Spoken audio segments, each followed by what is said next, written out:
Hello there, ladies and gentlemen, Grey Remnant here. Today we're going to be doing another episode of Week in Review. I believe this is episode 4. We're going to be talking about some Minecraft-related stuff, perhaps, if all goes as planned. So you all know how this works by now, so let's just get right into it. Structure of the week. I saw a lot of cool fantasy cities this week. Some nice spawns. I saw one of the best spawns I've ever seen, actually. But the one that really stood out actually came a little bit earlier in the week. In fact, I think it was the first build I even considered for this episode. And that was the Galley of the Ancestors, created by Adibuddy. I'm guessing. Adibuddy. Okay, so Galley of the Ancestors. So, I, Grey Remnant, decree that from now on, whenever anyone utters the word creativity, this build should immediately pop into your mind.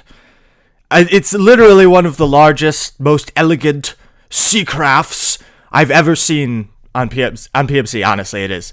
It's complete with hanging lanterns, lavish architecture, a giant anchor, that's nice, and beautiful sails that transcend the... Wait a minute. Are those sails made of trees? Seriously? Holy shit, you guys, those sails are made of trees. It's got trees for sails. That doesn't make any sense. You're not going to really get any, wind velocity out of that. But that's very, very creative. I didn't, the first time I saw this, I actually didn't notice the trees until I actually took a closer look at it. I was like, wait a minute. So this is a boat with terraforming on it, basically. And that's exactly what it is. So yes, the sails come in the form of trees, and yes, the ship is covered with rich terraforming as well. The absolute genius who came up with this idea deserves a medal of some kind. Can somebody please melt some gold and, cast it in the shape of something positive, like a smiley face or a thumbs up or something? Because I think this guy deserves it. Seriously, someone do it. But we don't have metals, but there are diamonds, and turns out PMC PMC has a plentiful supply of diamonds, so that's good for Adibuddy because he definitely deserves it. There's no shortage of those. But this thing really I love because it integrates a ship with terraforming, something I never would have thought of, something most people never would have thought of. It's maximally creative, and the other thing I like is that Adibuddy didn't skimp on either part. He gives us the boat and he gives us the terraforming, but he puts maximal effort into both parts. He doesn't focus on just one and the other one is just an afterthought. No, they're both ridiculously impressive. The ship, detail-wise, is probably one of the most detailed sail ships I've ever seen on PMC, I would venture to guess. Last week we had that the Emerald Queen or something, which I was thinking about giving the win to. This one is infinitely better than that. No offense to the Emerald Queen. It's still awesome, but this just takes it to another level that I barely even understand. It's one of the most elegant sea crafts sprinkled with some nice terraforming. It's perfect. And did I mention that Adibuddy enlisted the help of not one, not two, but 3 master render aficionados? That's right. He somehow got Go Creative, Spleck, and Brambos, more weird names. He got all 3 of them to do renders for him. So, I don't know.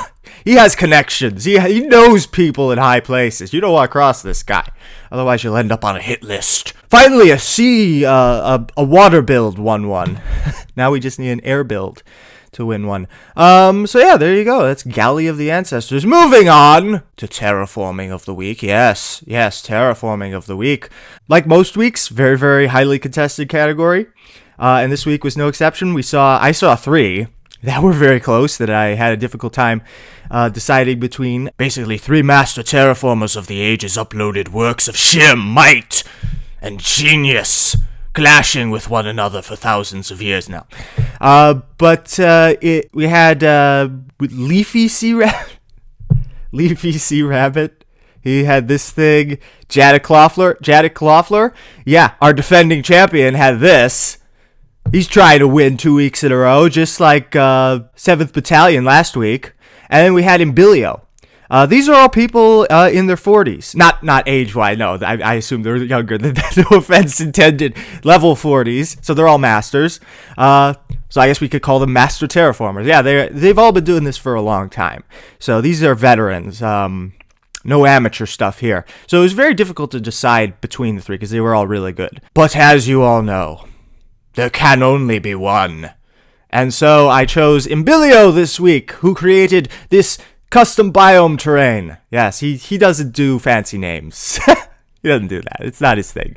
But fancy name or no, this is epic as hell. All right, you guys. This map is so immense, so crisp, like just sharp, and so realistic that it boggles my mind. It's vast, diverse, and, might I say, impeccable. Reaching across the fabric of time. Yes, and I use big words because I'm infatuated with this map. Sue me! But, don't sue me. There are so many different regions in this one. It's honestly hard to keep track of them all. But you got arid mesas, icy tundras, rolling plains, mountainous peaks, temperate forests, sandy dunes, etc. It's just it's a plethora of goodies and mind-blowing complexity. Do make sure not to drool on your keyboard while you're looking at this. I made that mistake. Truly one of the best terraforming projects I've seen all year. And it's one I hope that people don't soon forget because it's really, really impressive. If you're thinking about getting into terraforming, look at this one. Study this one because this is the one to look at.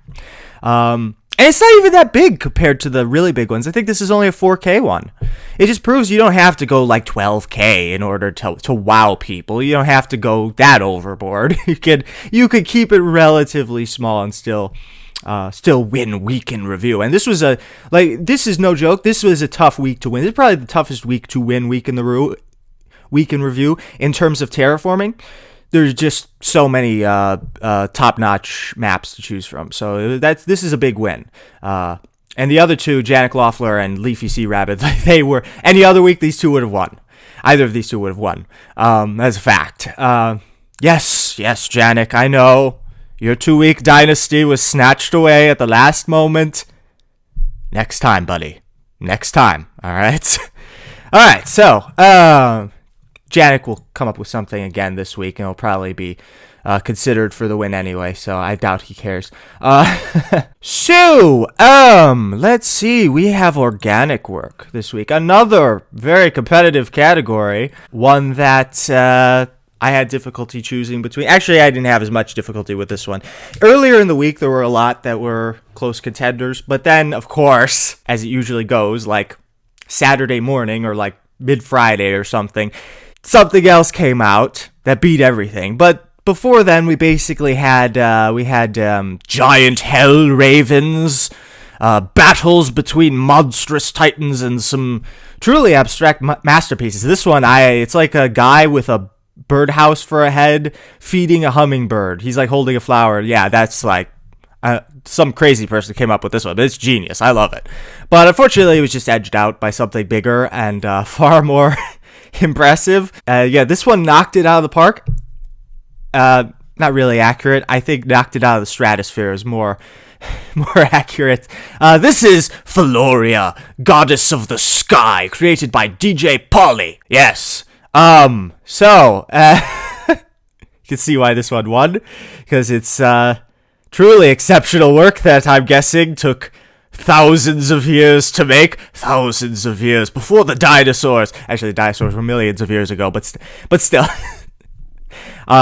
If you're wondering how it was started before Minecraft existed, there was a time vortex involved. Don't ask questions, okay? Just accept. But it's a crazy project. And it's detailed beyond belief. I mean, you can't argue with that. Phaloria sits atop this weird cloudy arc with pointy stuff sticking out the bottom. Yep. Gears, pistons, wheels, tech stuff surrounds it like in glorious fashion that I can't even describe because it's so utterly impressive. It's beyond words. I mean, let's just not even try. I don't know what any of the gears do or what their overall function is, but damn, it looks cool. Oh, and there's this floating factory thingamajig hanging out just beside it. It's just there. Just don't even ask. It's just there. I'm well aware the humanoid figures are difficult to make, but DJ Pauly makes it look very easy. It's so perfectly executed, and the gears and tech around her is crisp, clean, an absolute joy to look at. Do you want me to go on, really? It's one of the best organic projects of the year, and I would even say it's close contender with Esther the Dragon. Who will win at the end of the year? You'll have to wait and see. There's still like 35 weeks. I mean, there's lots of time for those two to be outdone, so I wouldn't jump to conclusions just yet. Oh, and apparently, Phaloria was based on some nifty artwork. Here it is. The likeness is amazing. That's a pretty good job mimicking that. That's uncanny. I don't know what to say. I don't know what to say about that. But yeah, that's it for this week's episode of Week in Review. Let's see, what was I gonna say? Do I have anything to say? You know how last time I said that there were gonna be projects released that week, and then I didn't upload any? Well, no, I didn't upload the Age of Ultron review, but is that really a project? I did spend more time on that than I do most projects, so to be fair. But no, there will be stuff this week, I think. I'm hoping, probably. Parkour Laboratory is almost to a point where I'm gonna release it. Like, we're like this close. And then you've got the yacht, which is also close, and a bunch of reviews that I have yet to edit because I haven't had time. But we'll get to it. Don't worry, you guys. 300 subscribers on YouTube. Thank you, guys. That's so nice. Wow. Wow. Okay. I don't know. Thank you, I guess. I don't know what you see in any of the videos, but, yeah, you know, it's not PewDiePie, but, So, thank you very much for watching. If you like this video, give it a like, comment, subscribe. If you're looking at it on PMC, give it a diamond. Go to all this week's contributors. Not only the people who won, but the runners-up as well. They deserve diamonds as well. Go give them some diamonds. Spread the wealth. And, that's it. I'll see you guys again next week. Thank you for watching. Grey Remnant signing out. Goodbye, you guys.